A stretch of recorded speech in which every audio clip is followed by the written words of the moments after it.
the legendary island that vanished beneath the waves in the distant past, taking with it a sophisticated civilization. Is there any chance we'll ever find it? Or, perhaps more importantly, did it ever exist?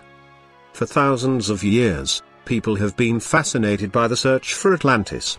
So much so that, assuming it was a real island, one must wonder where the lost city of Atlantis was supposed to be. Welcome to the CHF Information Channel.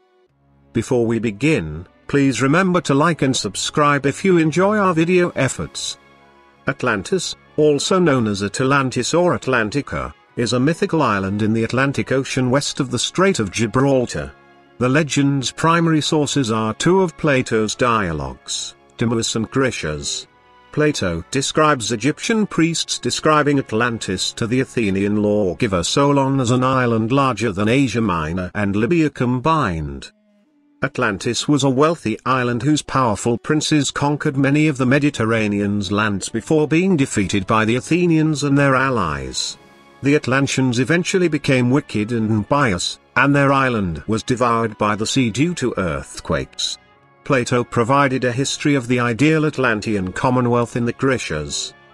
Atlantis is most likely a myth, but medieval European writers who received the story from Arab geographers believed it to be true, and later writers attempted to associate it with a real country. For example, after the Renaissance, attempts were made to link Atlantis to America, Scandinavia, and the Canary Islands.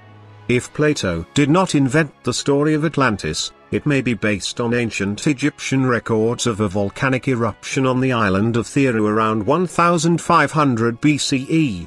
This spectacular eruption, one of the most powerful in history, was accompanied by a series of earthquakes and tsunamis that shattered Crete's civilization, possibly giving rise to the legend of Atlantis.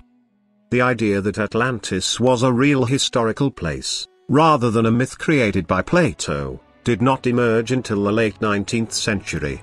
Ignatius Donnelly argued in his 1882 book, Atlantis, the Antediluvian World, that the ancient world's achievements, such as metallurgy, language, and agriculture, must have been passed down by an earlier advanced civilization, because the ancients were not sophisticated enough to develop these advances on their own.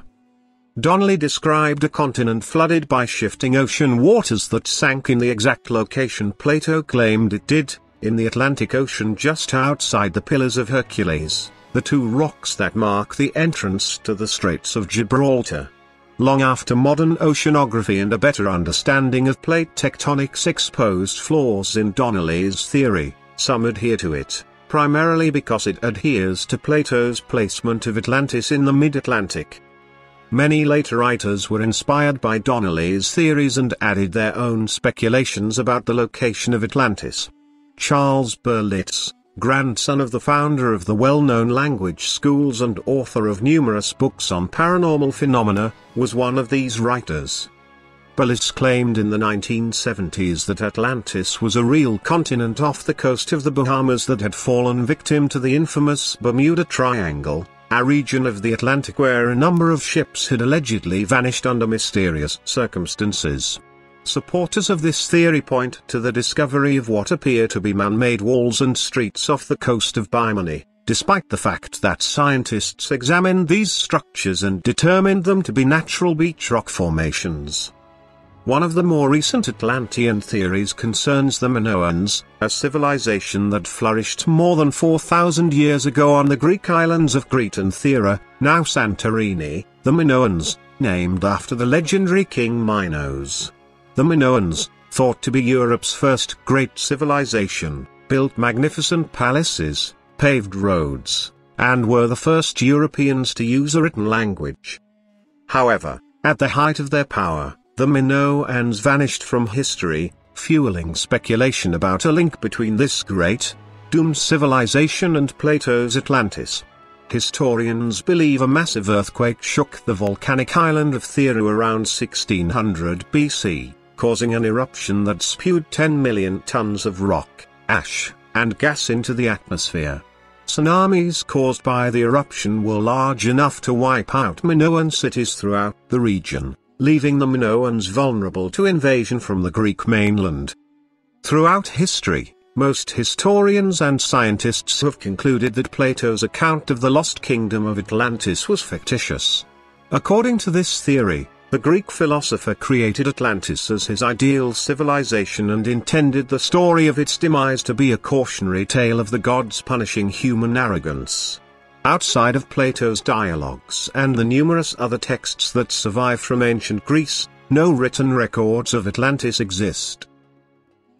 Thanks viewers for your positive feedback and comments for our channel. That's all for now.